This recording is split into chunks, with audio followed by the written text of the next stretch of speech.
In case you missed last week's video, I got the roofing done on the not-so-tiny house by installing architectural shingles, and next I can move on to installing the exterior trim. And the first pieces of trim I needed to install were along the underside of the blocking between the exposed rafter tails, and these trim boards not only made this area look better, but because I added copious amounts of caulk behind these pieces, they also helped to air seal this gap between the top of the sheathing and the bottom of the blocking. We started by ripping 12-foot long pieces of 1x4 Royal PVC trim in half, which left us with two strips that were just under 1 3/4 inches wide. Once we had a few pieces ripped down, we could get to installation. For the sealant behind the trim, I initially tried using Zip Liquid Flash, but unfortunately it was really difficult to apply the sealant without getting it everywhere, and considering the soffit area was already finished and this trim won't be painted, the black Liquid Flash was kind of a no-go. We attached the trim to the underside of the rafter tails using Cortex screws, which are a specialty screw designed specifically for this type of PVC trim, and I'll go into more detail about the screws later on. After struggling with the Liquid Flash on the first piece, we switched over to Duramaster sealant by Titebond, who is one of the sponsors of today's video. And Duramaster was much easier to apply since the version we were using was white, and any squeeze out could just be wiped away, further sealing any gaps. We added trim along the entire front face of the house and the two ends on the back side of the house, but before we could install the remaining trim in the center section of the house and install the corner boards, we needed to seal up the bottom edge of the sheathing since the corner boards would overlap this edge. If you watched part 5 of this series where I covered the wall framing process, you'll know we use Zip R sheathing, which has a layer of foam on the inside face of the sheathing. And because otherwise the bottom edge of this foam would be exposed to the elements, it's generally a good idea to seal it up in some way to keep bugs and that kind of thing from potentially getting into the foam. And sealing it up was pretty simple, and we just nailed some strips of pressure-treated material to the bottom edge of the floor framing, and then taped the joint between the sheathing and the treated material to seal everything up. And we did this around the entire perimeter of the house, and we did need to notch around the girders on the ends of the building, which was easy enough with a jigsaw. Next, we could get the corner trim installed on the center section on the back of the house, which had to be added before the upper trim because those pieces run between the corner boards. For the corner boards, door, and window trim, we bumped up to 5/4 Royal PVC trim, which is 1 inch thick, and this was important as otherwise the lap siding we installed later would have protruded past the face of the trim, which would have looked really funky. We used 5/4 by 4 boards for these back corners, and we started by ripping 1 inch off of 2 of the boards so that the finished corner boards would have a total width of 3.5 inches on both faces. Next, we cut the boards to rough length at the miter saw, leaving extra length for trimming later, and then we pre-assembled the corners in my garage shop. And I pre-assembled all of these trim pieces whenever possible, as it was much easier to install these corner boards and, as you'll see later, the window and door trim as pre-made assemblies rather than individual pieces. To assemble the boards, I used 1 1/4 inch exterior rated pocket screws and PVC glue, and I actually experimented with a few different types of PVC glue during this process. Pretty dang good. Yeah. If you watched part 8 of this series on the electrical and plumbing work, you'll have seen me using PVC cement to make the mounting block for the electrical panel. And while this worked, it was super runny and messy, and I decided to try a few other options, including this PVC trim adhesive from Titebond. The Titebond PVC trim adhesive applies like a standard caulk, and while it's not quite as strong based on the test boards I glued up, I still think it's plenty strong enough for most of these applications and is much easier to apply than the other two options. It also stays slightly flexible, which I think will help with seasonal movement. Anyway, back to installing the corner boards, we first squared up one end of the corner board assembly using the miter saw, and then we can mark the length based on the actual length of the building by temporarily setting the board in place. We then cut the board to final length using the miter saw and then installed it with those Cortex screws I had mentioned earlier, and I used the 2 3/4 inch long version since I was going through 1 inch of trim and 1 inch of sheathing and foam. And the awesome part of the whole system is these screws can be ordered with custom plugs, and once the plug is hammered in, these screw holes basically disappear with no caulking. So as you can see, these screws are installed using a special driver bit that comes with the screws, and the bit has a felt washer which sets the depth of the screw head. And this isn't sponsored, I just think it's a really cool system, and I'll link to the exact screws I used in the video description below, and I definitely recommend them if you're going to be installing PVC trim. Anyway, next we added a vertical trim board centered on this back section, and the main purpose of this piece was to eliminate any butt joints in the siding installation, since those are both a pain to flash and caulk, but also don't look that great visually. Once that board was up, we could get those last two pieces of upper trim installed, and with that, all of the upper trim was installed, and next we moved on to the window trim. Once again, we cut and assembled all of the window trim assemblies in the garage, and I was actually able to generate a cut list for all the pieces from my 3D model, which made cutting the pieces go super quick. And before we jump into assembly, let's take a look at how these window frames are going to come together. And as you can see, this is a fairly simple picture frame design with upper and lower rails and 2 vertical stiles. The one kind of unique piece here was this sill, which I cut from offcuts of the 5/4 trim, and I cut a 10-degree angle on the top face of the sill, which will help to shed water. And there's also a groove cut on the bottom of the piece, which acts as a drip groove to keep water from wrapping around the underside of the piece. And I printed a little diagram to help me once I got out to the shop, and I started by cutting that 10-degree angle on the windowsill pieces, which I did at the table saw. And this was a bit of a sketchy cut with the piece on edge, but I had my blade guard installed, so I felt safe making the cut.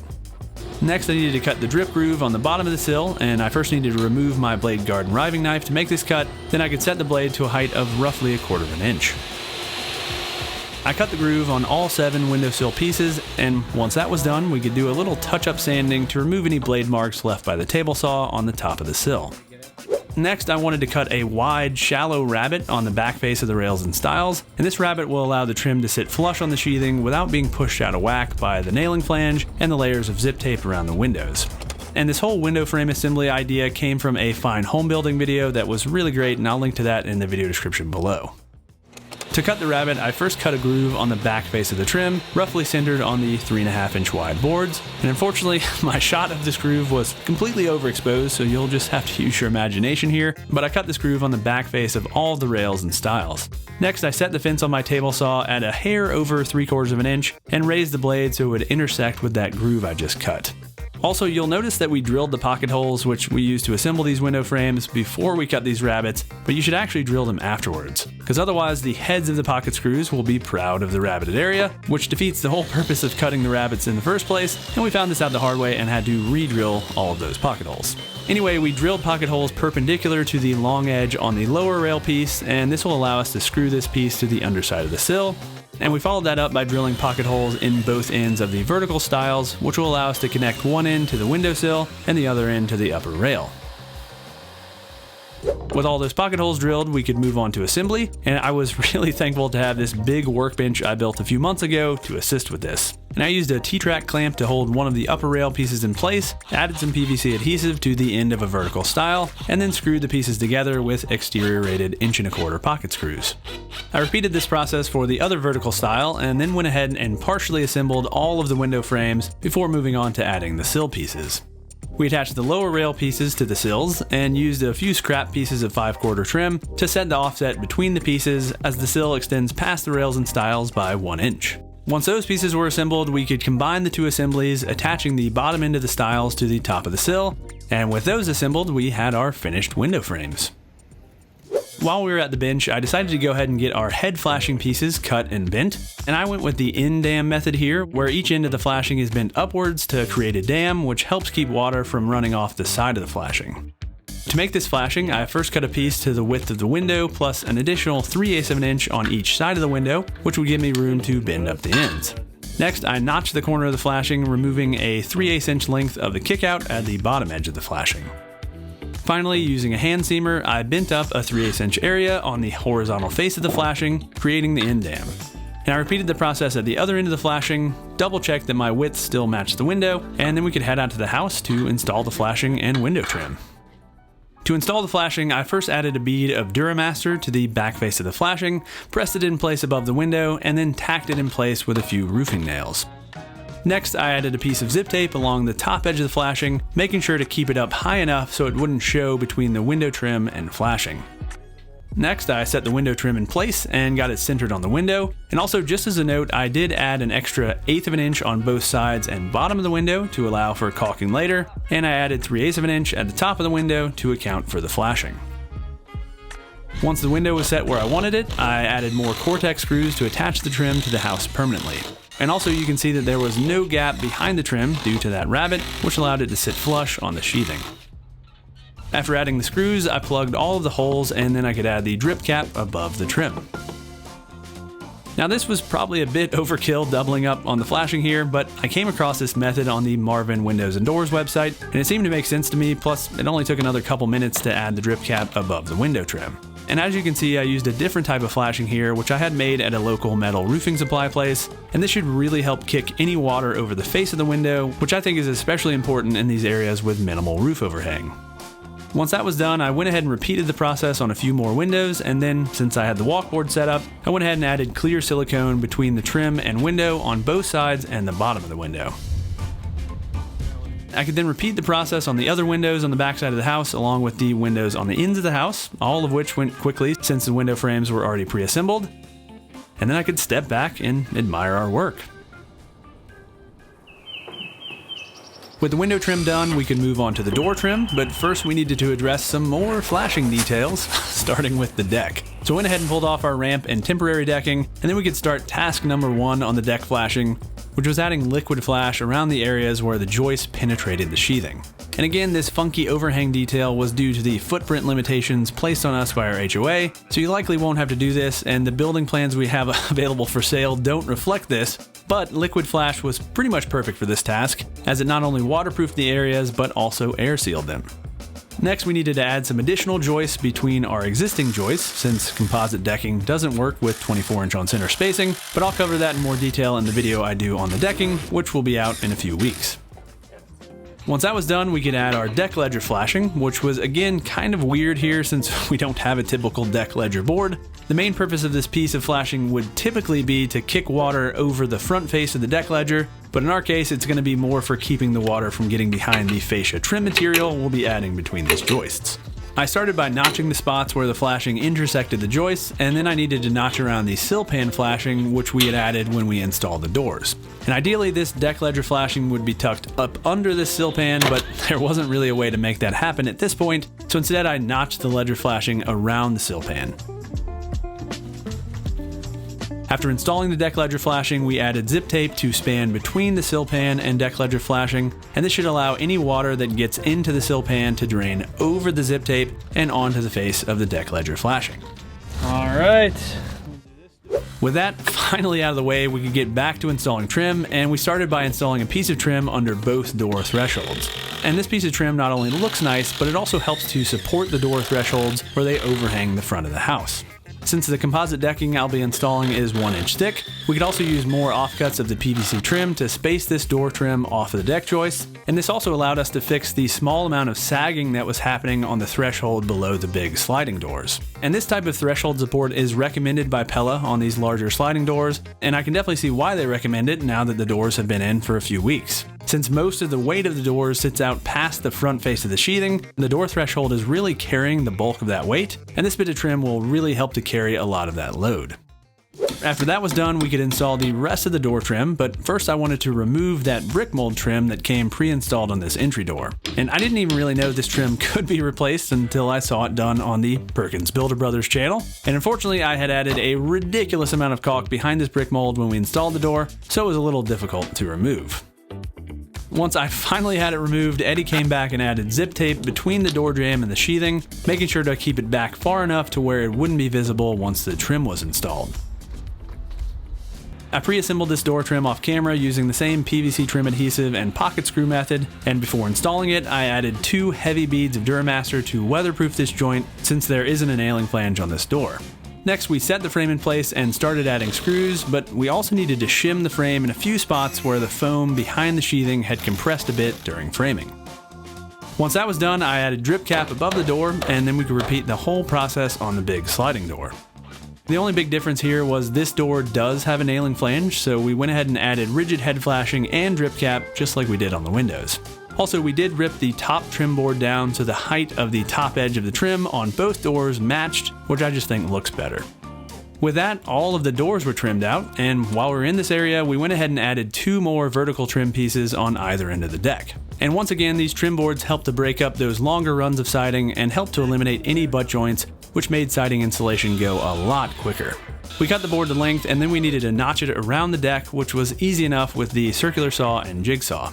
And I used a plunge cut on the circular saw to make the vertical cut, and this left me with a nice straight line, much straighter than I could get from a jigsaw.